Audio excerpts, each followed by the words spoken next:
Olá, boa noite a você. Este é o Jornal da Record. Presidente da Fiesp é destituído do cargo horas depois de receber Alckmin para evento na sede da entidade. México proíbe cigarro em todos os locais públicos do país.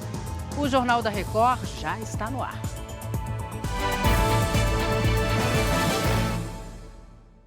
Oferecimento: cartões Bradesco, muito mais benefícios.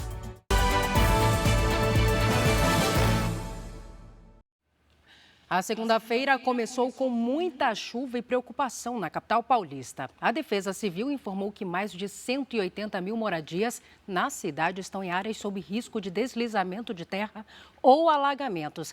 Quem chega agora com as informações para a gente ao vivo é a repórter Carolina Abelim. Oi, Carolina, boa noite para você. Boa noite, Salsi. De fato, foi uma tarde bastante complicada aí para o paulistano, né? Com ventos chegando a 53 quilômetros por hora e granizo. Isso foi na zona norte, além, claro, de diversos pontos com alagamentos por toda a cidade. Agora, nessa época, como sempre, a atenção se volta para áreas de risco. Segundo a Defesa Civil, a gente tem em todo o estado 322 cidades com vulnerabilidade para inundações ou deslizamentos. Só aqui, na capital, são 481 áreas de risco, onde estão mais de 182 mil moradias. A Defesa Civil diz que esses locais estão sob monitoramento desde o dia 1º de dezembro até esta segunda-feira. Infelizmente, as fortes chuvas deixaram 19 mortos, 3 desaparecidos e 5.143 pessoas tiveram que deixar suas casas. E olha que há alerta para essa semana de fortes chuvas contínuas, raios, também rajadas de vento e granizo, isso para várias áreas do estado, Salsi. Preocupante, né, Carol? Já conversamos novamente. 3 pessoas morreram soterradas depois de um barranco desabar sobre uma casa em Caratinga, no Vale do Rio Doce, em Minas Gerais. Quem tem mais detalhes para a gente é a repórter Virgínia Nalon. Oi, Virgínia, boa noite. Ei, Salso, boa noite para você. As vítimas são Heitor Moura Medeiros, de 5 anos, a tia do menino, Adriele Stephanie de Moura, de 27, e uma adolescente de 15 anos, que era a babá. De acordo com a Defesa Civil Municipal, o deslizamento ocorreu nesta segunda-feira por causa do solo encharcado. Não chovia no momento, mas nos últimos dias houve uma sequência de temporais. Nas imagens podemos ver como a casa ficou destruída. Os bombeiros realizaram a retirada dos corpos das vítimas, que demorou mais de 1 hora. Outras 3 pessoas foram socorridas com vida e levadas ao hospital. Entre elas está a mãe da criança, e o estado de saúde delas é considerado estável. Salsi. Obrigada, Virgínia. Um carro despencou do primeiro andar de um prédio em cima de uma mulher em Balneário Camboriú, no litoral catarinense. O estado de saúde dela é grave e por pouco um bebê não foi atingido. O repórter André Roth tem os detalhes dessa história para a gente. Oi, André. Boa noite, Salsi. 3 mulheres e um bebê passavam pelo local quando o carro despencou do estacionamento, que fica no primeiro andar de um prédio em reforma. Imagens de uma câmera de segurança mostram as 3 mulheres. Uma delas ajeita algo no carrinho. Em seguida, um tapume despenca sobre uma delas. As outras 2 conseguem correr. Veja de novo. Repare que uma delas está com o bebê no colo e por pouco não é atingida pelo tapume e pelo carro que cai ao lado. O helicóptero da Polícia Militar foi acionado para socorrer a vítima. Segundo os bombeiros, o motorista, um paraguaio de 69 anos, fugiu do local sem prestar socorro, mas acabou encontrado em um hospital e está sob custódia. Ele também ficou ferido. Uma equipe da Defesa Civil foi ao local para avaliar os danos ao prédio. O carro foi retirado e levado para a delegacia. A perícia vai determinar o que causou o acidente. Salsi. Obrigada, André. A Justiça do Rio de Janeiro negou mais um pedido de habeas corpus para o ex-vereador Jairinho. Ele é acusado de matar o enteado Henri Borel, de 4 anos, em março de 2021. O repórter Pedro Paulo Filho traz as informações para a gente ao vivo. Oi, Pedro, boa noite. Oi, Salso, uma boa noite para você, boa noite a todos. Olha, no pedido, a defesa de Jairinho argumentou que não há requisitos concretos para manter a prisão preventiva do ex-vereador. Porém, o desembargador Joaquim Domingos de Almeida Neto, da 7ª Câmara Criminal do Tribunal de Justiça do Estado do Rio, negou esse pedido, alegando que não há ilegalidade e que tem, sim, motivos concretos para manter a prisão. Jairinho e a ex-mulher dele, a professora Monique Medeiros, mãe de Henri, são acusados de homicídio, tortura e coação durante o curso do processo. Monique Medeiros aguarda o julgamento em liberdade. Já Jairinho está preso na cadeia pública Pedrolino Oliveira, que é conhecida como Bangu 8, fica no complexo penitenciário de Jericinó. E a gente lembra que, diante das acusações, em junho de 2021, a Câmara dos Vereadores cassou o mandato do político por quebra de decoro parlamentar. Bom, em novembro do ano passado, a Justiça do Rio também decidiu que o ex-vereador e a ex-mulher dele, a Monique Medeiros, vão à júri popular pela morte do menino Henri. A data desse júri, no entanto, ainda não foi definida. Salsi. Obrigada pelos detalhes, Pedro. No México, começou a valer uma das leis antifumo mais rigorosas do mundo. Agora é proibido fumar em todos os lugares públicos, incluindo ambientes abertos, como parques, praias e áreas externas de hotéis. Em locais fechados, já era proibido fumar desde 2009. A medida vale também para os cigarros eletrônicos. A lei estabelece ainda a proibição de patrocínio, publicidade e propaganda de tabaco.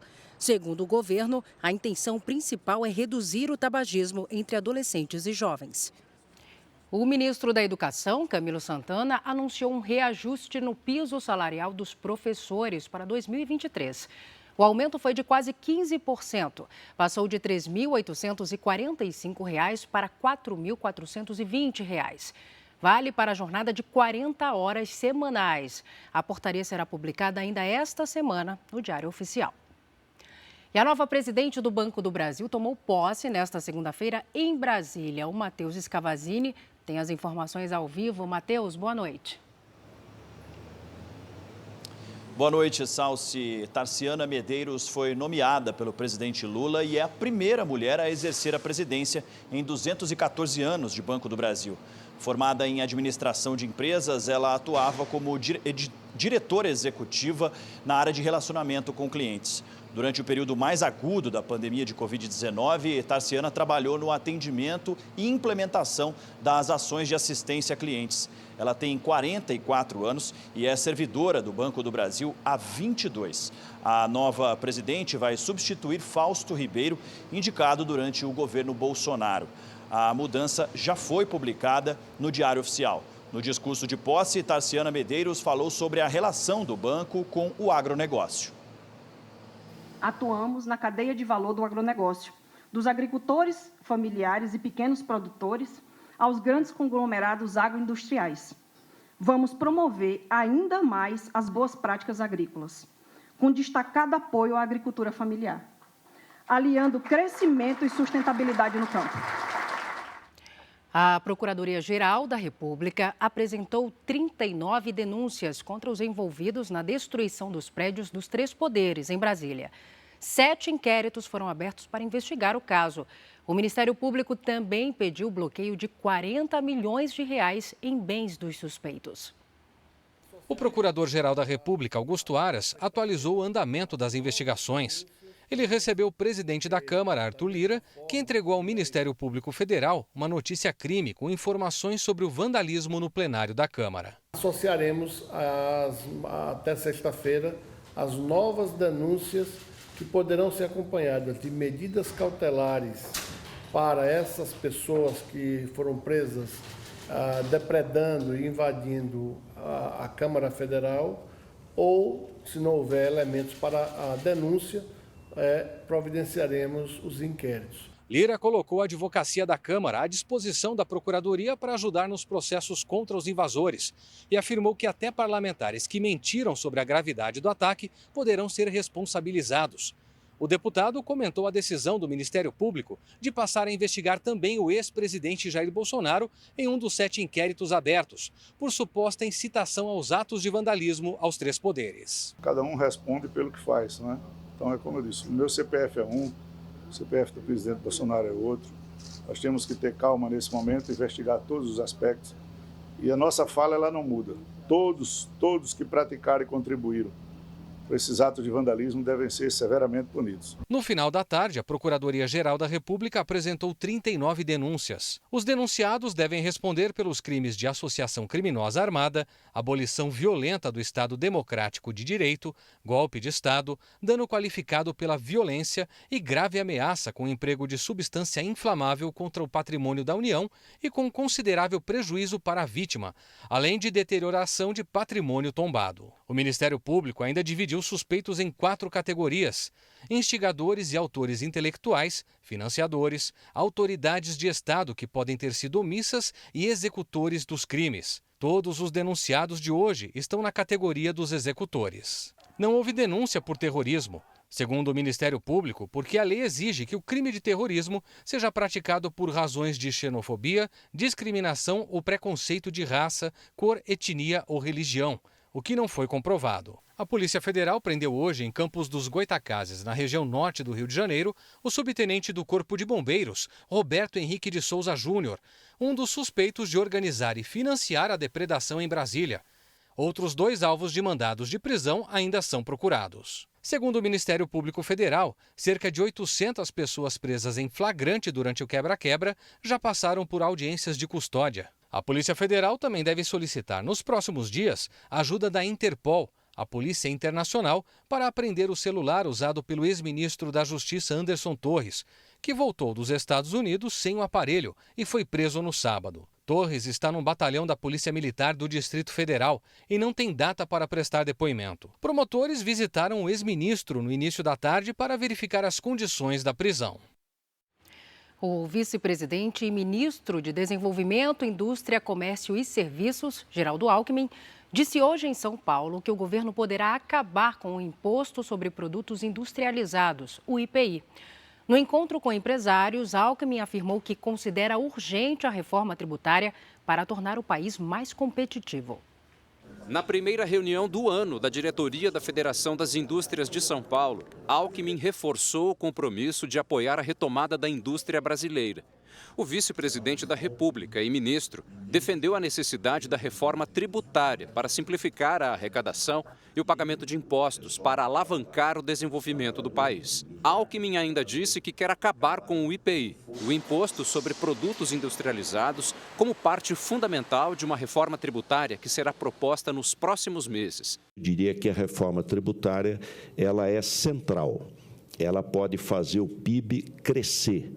Ela pode trazer eficiência econômica, simplificando a questão tributária. Na reunião, Geraldo Alckmin se comprometeu a manter um diálogo constante com o setor produtivo.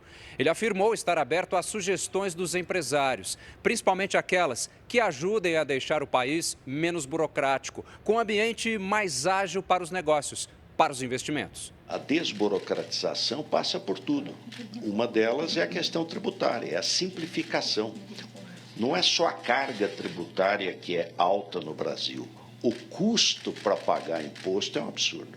Nós precisamos simplificar, desburocratizar.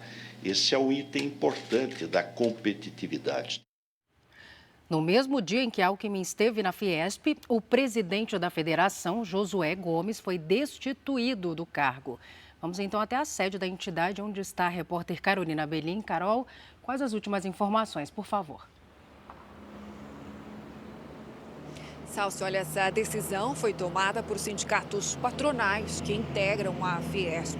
A Assembleia Extraordinária foi convocada depois de pedidos de explicação sobre a gestão de Josué Gomes, como o número de entrevistas para falar da indústria, assim como visitas ao Congresso para defender o setor. Os representantes não ficaram, contudo, satisfeitos com as respostas. O presidente e os aliados, então, deixaram a reunião e não estavam presentes quando foi decidida a destituição por 47 votos a favor, 1 contra e 2 abstenções. Alguns integrantes, interlocutores que conversam com Josué dizem que essa decisão não é válida pela ausência dele e também pelo quórum, já que a Fiesp tem 131 sindicatos. Nós entramos em contato com a entidade, assim como com o advogado de Josué, mas não tivemos resposta. Josué é empresário, ele é dono de uma empresa do ramo têxtil, estava à frente da Fiesp há 1 ano. Ele também é filho de José de Alencar, que morreu em 2011, lembro, foi vice-presidente nos 2 primeiros mandatos de Luiz Inácio Lula da Silva. Salsi. Obrigada por todos os detalhes, Carol. Nos Estados Unidos, o deputado George Santos pode perder o cargo se for constatado que ele violou a lei de financiamento de campanha. Filho de brasileiros, o parlamentar republicano é pressionado a renunciar por ter fraudado informações sobre a própria biografia. Segundo o presidente do Comitê de Supervisão da Câmara, órgão que investiga assuntos da administração pública, George Santos estará sob rigorosa investigação ética. Santos admitiu que durante a campanha do ano passado mentiu sobre onde teria estudado e trabalhado, mas disse que embelezar o currículo não faz dele um criminoso. O deputado afirmou que não vai renunciar, embora tenha perdido a confiança de parlamentares do próprio Partido Republicano, que o pressionam a deixar o cargo. Este foi o Jornal da Record. Outras informações às 7 da manhã, na primeira edição do JR 24 Horas. Você fica agora com o programa Entre Linhas. Boa noite para você. Cuide-se. Tchau.